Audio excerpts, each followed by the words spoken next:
After the whirlwind of chemo, radiation, and surgery, many patients wonder, what's next? In this episode of Come On In, AYA Cancer Unfiltered, we talk about what your life may look like after treatment, in healing and well-being, your new normal.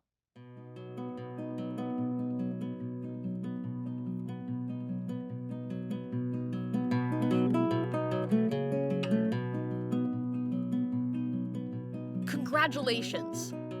You've entered the healing phase. Your body and mind get to recover from cancer treatment and find a new normal. This is a time where you get to appreciate all the things you love, so take a moment to appreciate all the hard work you've put in to get here. We all heal differently, and at different speeds. And the scars from treatment can be emotional as well as physical. It's important to remain healthy and work with your care team to mitigate symptoms and let you recover. Oncologist and hematologist Dr. Leonard Sender, founder of the Society for Adolescent and Young Adult Oncology, explains.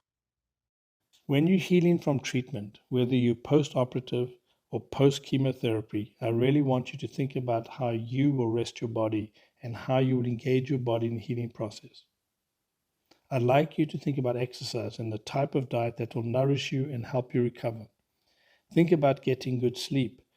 Consider meditation. I'd like you to think about all the things you can do to reduce your stress. The treatment you've gone through has been traumatic. It takes time to heal. At the end of your cancer treatment, you should receive an end-of-treatment summary from the medical institution where you were treated. An end-of-treatment summary has the name of your doctor and where you were treated, your cancer diagnosis, and the treatment plan you received, including surgeries, chemotherapy, and radiation. It may also list all your medications, any current medical concerns, ongoing follow-ups, and surveillance. If you didn't receive this document, you should call your doctor or the medical institution where you were treated and request one. You may even be able to find it on your patient portal if your doctor uses an electronic medical system to contact you. It's important to keep this document indefinitely. You will use your end-of-treatment summary as a resource to help communicate with your oncology team and your primary care physician and to anticipate any complications that may arise. Consider uploading it onto a computer or into your Google Drive account, and have a physical paper copy as a backup. And just like that, you're free! From current cancer treatment, that is. But there are many things you must do to maintain your health and prepare for the future. The first one is understanding what kind of follow-up care you'll need. Your follow-up care in the healing phase begins with you going to your regular follow-ups with your doctor, and be sure that you communicate anything unusual that you have seen or feeling. You might have scans to confirm the tumors are gone. You might have to do blood work in order to make sure your organs have recovered, your kidneys, your lungs, your bone marrow cells. We want to make sure that everything has recovered from the effects of chemotherapy. But please don't be shy about asking questions. If anything doesn't seem right, anything at all, let us know right away. It's important to understand that your body might not spring back right away. In fact, it's possible that what you remember as normal won't be the same as it was before. This is what it's meant by the term your new normal.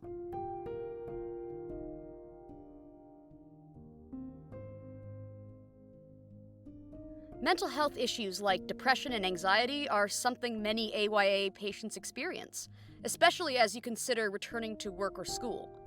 It can be daunting after dealing with so much to interact with large groups of peers again. To walk us through the process of returning to everyday life, we've asked Stephen and Angela Giolarakis from Elephants and Tea to join us. Can we have a little tea and talk about some elephants in the room? I'm assuming returning to work or school can be stressful to many people. Why is it so challenging? It was interesting because as an adult that was diagnosed, I was still able to go do things. My cancer, I didn't have chemotherapy, and so I was able to go do stuff. And even my friends right now who take oral chemotherapy, they work full time. They're able to still engage with their community on a regular basis, their non-cancer community. But as a young adult, when I was first diagnosed as a teenager, let me say, it was so different. And so you end up feeling like you're in a bubble. And so when you finally step off, back into the real world after treatment, you feel like you've stepped out of, a train that's been going 2 miles an hour, and now you're in highway traffic, and you're like trying to catch up. Your senses aren't as fast. You're not as used to the stimulation, quite literally. I mean, it's if you've ever camped in the woods for a really long time and then come back into real society, you'll experience something very similar. The speed of everything is different. And so when I came back to like hanging out with my friends, one, I was so behind on everything. I was behind on pop culture. I was behind on music. I was behind on school stories. And I was just behind. So that was hard. But then also you're dealing with, especially at a young age, you're dealing with something that nobody else has any idea. And so I didn't know how to handle myself. I talked about cancer all the time because it was also my life. I mean, after I was diagnosed, I went to the hospital every single day for the first 3 months. It was a very different high school experience for me, and so the high school was the hardest. And then college was the second hardest, going back to that community, because when I got diagnosed in high school, and this is something interesting, it's mirrored. This is true. I've met with a lot of people that were diagnosed in high school, their friends stayed with them. Those who were diagnosed in their 20s or were in college and they were diagnosed, most of the friends they met in college did not stick with them at all. But it's really like that. You feel like you're stepping out of a bubble, or you're stepping out of a train that's going 3 miles an hour, and all of a sudden you're on one that's going 60 miles an hour. You're just trying to keep up. And I think what Steve was talking about too is that it's not uncommon to see some people just like drop out of the world. I think catching up is really hard, depending on whether it's work or college or whatever. Socially, you're trying to get your health back. You're trying to be strong enough. And we understood that with Steve, but at the same time, we also tried to encourage him to keep going. Let me add one more other thing too. When I returned to school as a full-time student, because I had a bone marrow transplant and my immune system was essentially that of an infant at that point in time, I had to wear a mask. I had to wear a mask every day to school, and I was the only person that had to wear a mask. And so I got to empathize with the students who were in college now, but I was also kind of like, you all get to wear masks together, because everyone thought it was for their protection from me, and I was like, no, this is for my protection from you all. How can someone make the transition easier? Mental health medication. That is by far the biggest thing in the world. Everybody wants to self-medicate with booze, weed, whatever. And I smoke marijuana. I'm not going to sit here and say I don't, but I do. But if you're willing to do that to your brain and your body, you should be willing to take the medication that's been peer reviewed and researched and been spent billions of dollars on by pharmaceutical companies to make good drugs so that they can make money. As I always say, trust their greed. They want to make good drugs for you. And ever since being on antidepressants and anti-anxiety medication, I have really been able to handle life a lot better. It's okay to say I need help. And it might not be medication. It might be mindfulness. It might be cognitive behavioral therapy. Yeah, I would agree with Steve, that looking out for your mental health is really important. Get whatever you need to get through it. On a personal level, I think when I started studying meditation, I could make the connection from my personal experience as a counselor, but also as a religious person and as a spiritual person who would spend time in prayer and things like that.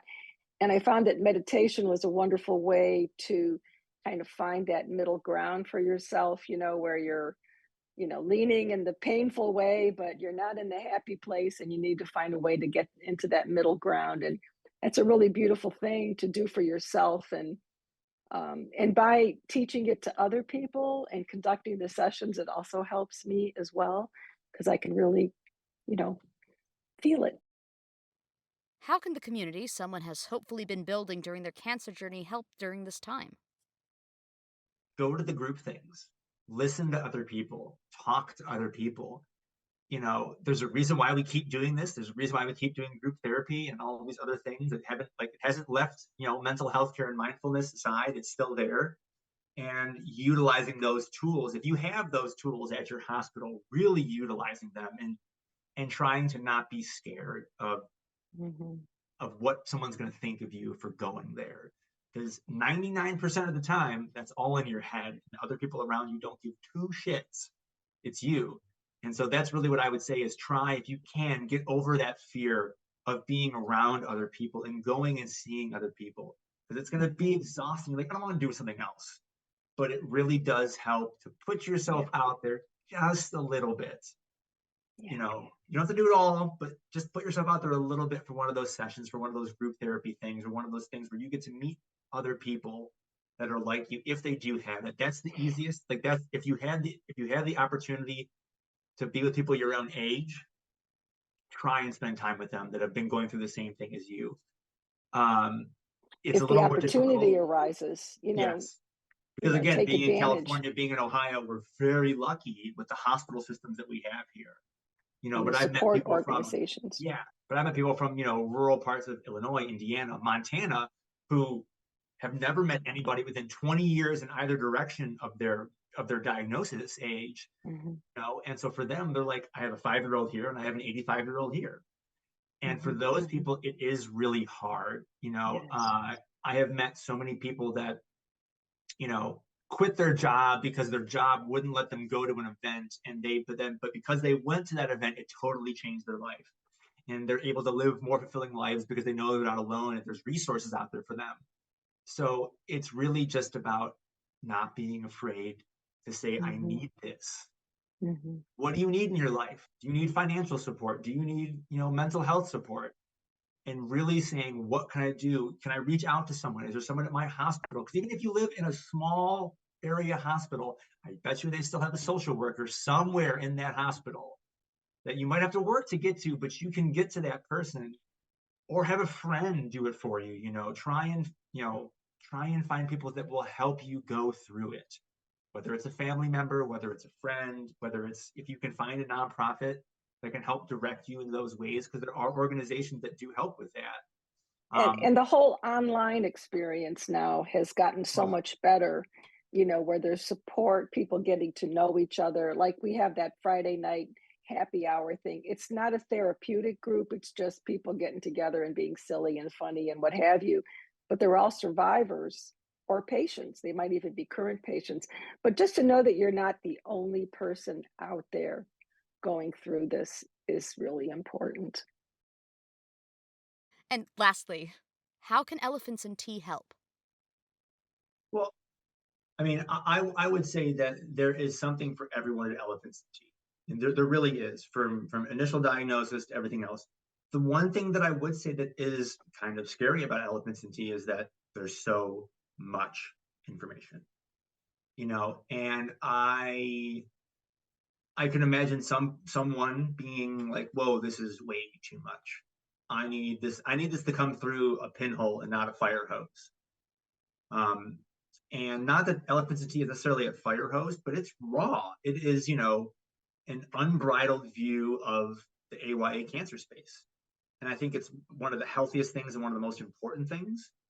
But I do have questions about, and someone who is not as mentally secure, who is coming into things and like, oh my gosh, this person had this story, and now that's the cancer that I had. And, there's always that fear of someone internalizing what they read. But I would say that it is for everybody in the AYA cancer space, because again, it's that one thing I guarantee you, there is a story on there that you can relate to, and And that and the main thing is you'll be able to find something that you can relate to, but that you'll also know that you're not alone. And that's mhm. really, again, the tagline of Elephants to Tea: cancer is the elephant in the room, and tea is the relief that conversation can provide. It's like all therapy. And I'm not saying that elephants is therapy, but it kind It of is. is. It is. I mean, It's people are little social biting their support. hearts out. So it's that, it's a little bit of that scared factor of like, you're going to step into therapy and you might be blown back by what you learned about yourself in other ways, but it's such an important thing because it's true. And you'll be able to hopefully find something you relate to, and then find a bigger community that you can, even if you don't find it on the site, you might be connected with people that you can then talk to and find that Mhm. connection. So I think it's for everyone. Okay. But what I also think, and what Steve said is, you're going to have to decide which articles fit you. And like anything, you go through a magazine and you see certain articles and you go, that's not for me, but I want to read this one. So maybe there's only one article in a magazine that you really connect with. I've had feedback from parents, from physicians, social workers. They all love the magazine. In fact, I know there's one hospital that uses, or you said this already, that helps people when they're first being told they have No, there's a cancer. hospital in Australia. There's a hospital. I mean, not even in the Right. U.S. We're talking now. There's 7 Yeah. hospitals outside the U.S. that use that hand our magazines out to their Yeah. newly diagnosed cancer patients. So the other thing is that you don't even have to be a part of our community to get the magazine. It's free. You're a cancer patient, survivor, caregiver. It's free. So if all you want to do is read the magazine, that's all you need to do. If you want to do more, there's opportunities to do more. We have our camp in the fall. We have different events throughout the year. There's opportunities to meet people and get to know them. So there's a lot out there that hopefully each person will find something that meets their needs. Thank you.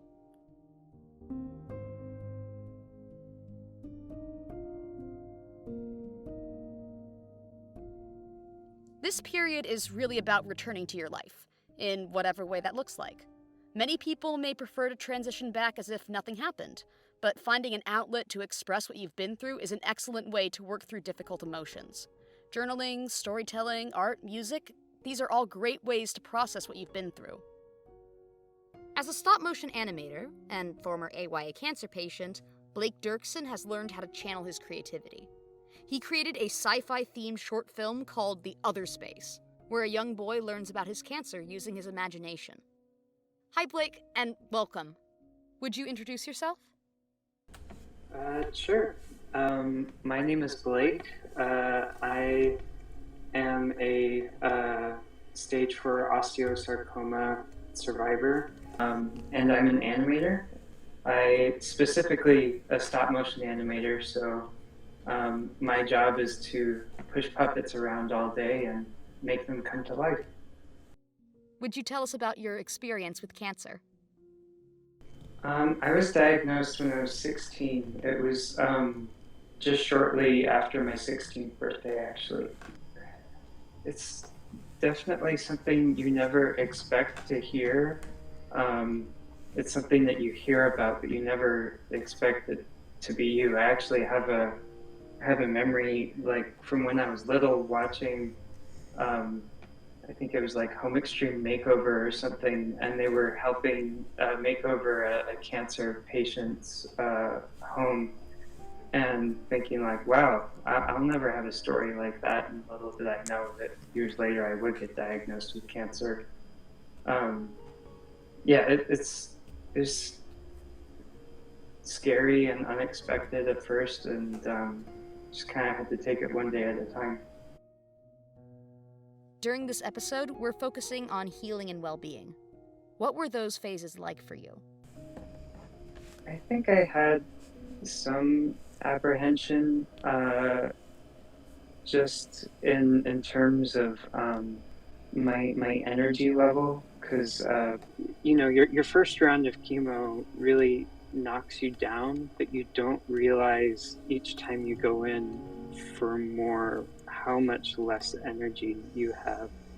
I mean, you feel it, but then like once I was done, it was just exhausted. So kind of getting my just energy and stamina back up, I think, was a big concern. That and physical therapy, like the first steps that I took, like at all without any assistive devices, like that was a big day. That was months after I even finished treatment. What were some coping strategies that helped you after cancer treatment? I think having that clear goal of wanting to get into art school kind of helped keep me focused. The way that things worked out, I graduated from high school on time, but when I first applied to CalArts, I didn't get in the first time. And that actually ended up being what I needed to get in, was to take a year off, and I made another short film. And I think just having goals for what I wanted to do now that I was done with treatment was exciting. And actually the physical nature of a stop motion production, having to build the sets and everything, it helped keep me active after I finished treatment. After I finished, I was still walking with assistive devices for a couple years, and it wasn't until that gap year between high school and CalArts that I was able to start walking without a cane. So, in some ways, the project helped me build up my strength, not just emotionally and keeping myself busy, having something to do, but it also helped me get stronger physically too. How can creativity be used as a tool for healing? Yeah, I mean, for me, creativity was a huge outlet during treatment. It was really therapeutic to draw or do origami or um, animate. Uh, I was doing a lot of CG when I was going through treatment, and I couldn't have my computer with me in the hospital room. So I was usually excited when I would get home from the hospital and be able to animate.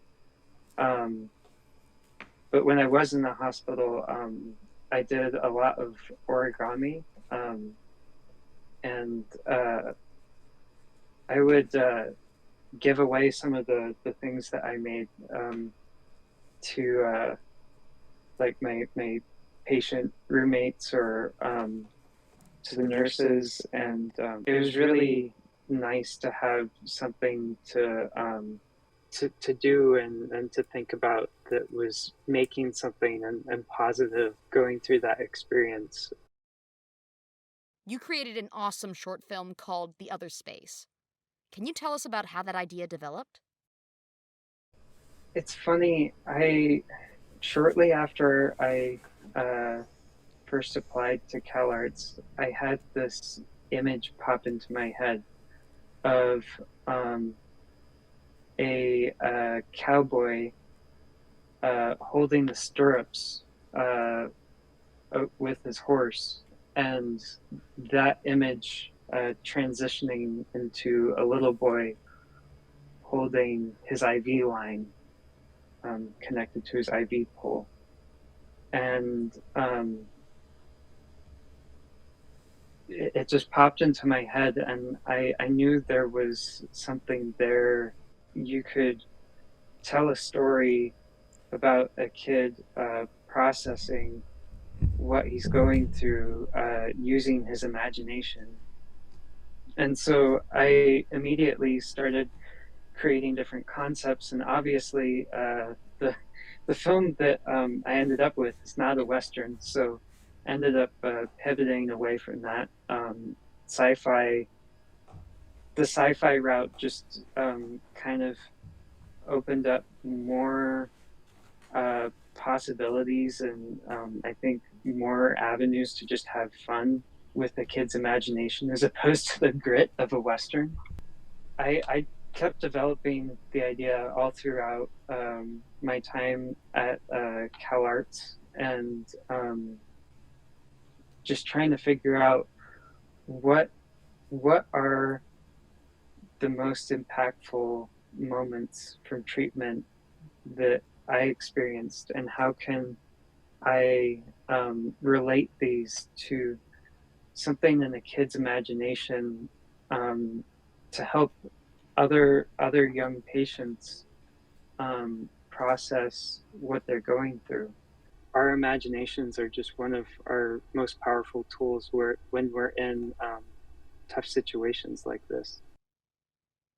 What were people's reactions to The Other Space? Was there anything that surprised you?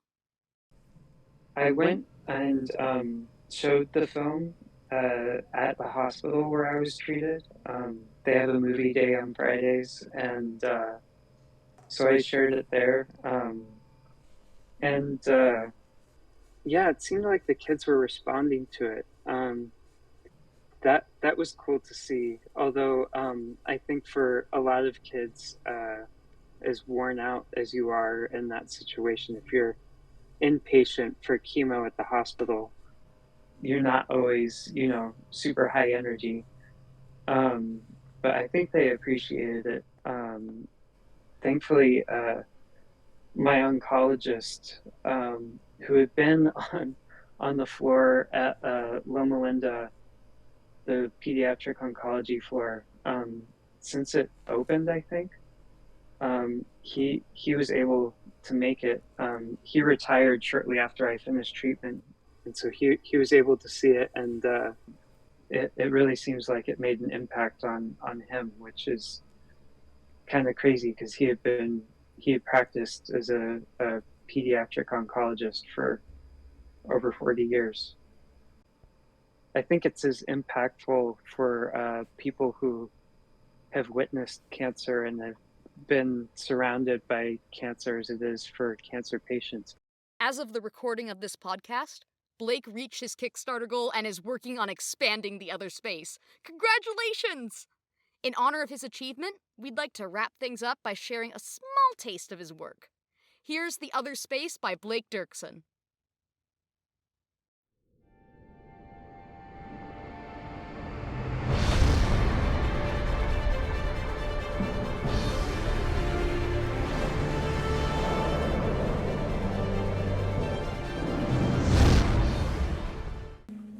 Am I sick? Yeah, buddy. There are some bad cells growing in your arm. Like bad guys? Yeah, like bad guys. And to beat them, you will need some surgery. I need surgery? Now, the surgery will help you. We are going to place a special port in your chest for the medicine. So it's like an upgrade. Sure, an upgrade to help you fight the cancer.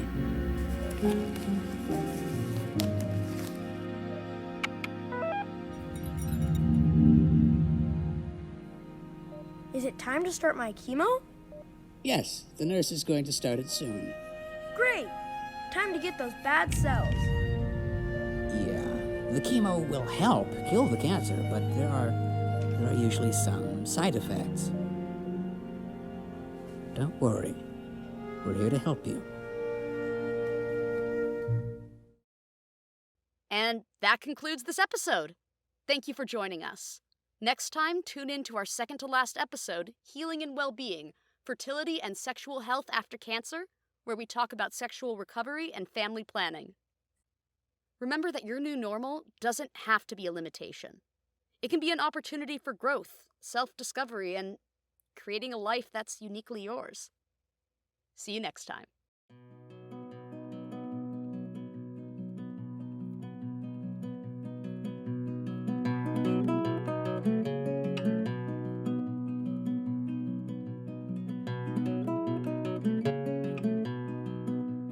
This has been Come On In, AYA Cancer Unfiltered, a podcast for patients 15 to 39. This podcast was produced by Reimagine Well with funding by 70K. Our creative producer is Emma Grace Eisenman with video production by Sedona Cruz. Our creative director is Roger Holzberg. Our content supervisor is Adele Sender. Our project manager and coordinator is Pamela Primessa Karstens. Our social media manager is Sedona Cruz. Our social media intern is Ryan Meglino. Script by Emma Grace Eisenman, based on the Adolescence and Young Adult Cancer and Oncofertility Guides by Reimagine Well. Audio editing by Emma Grace Eisenman. Video editing by Sedona Cruz. Additional audio and video editing by Graham Karstens. Digital artwork by Ray Jameson. Graphic design by Sarah Gray. A big thank you to our medical experts, Dr. Leonard Sender, Dr. Lakshmi Kondapalli, Jocelyn Harrison, RDN, Ginny Urikel, MSW, and Debbie Wagers, CCLS.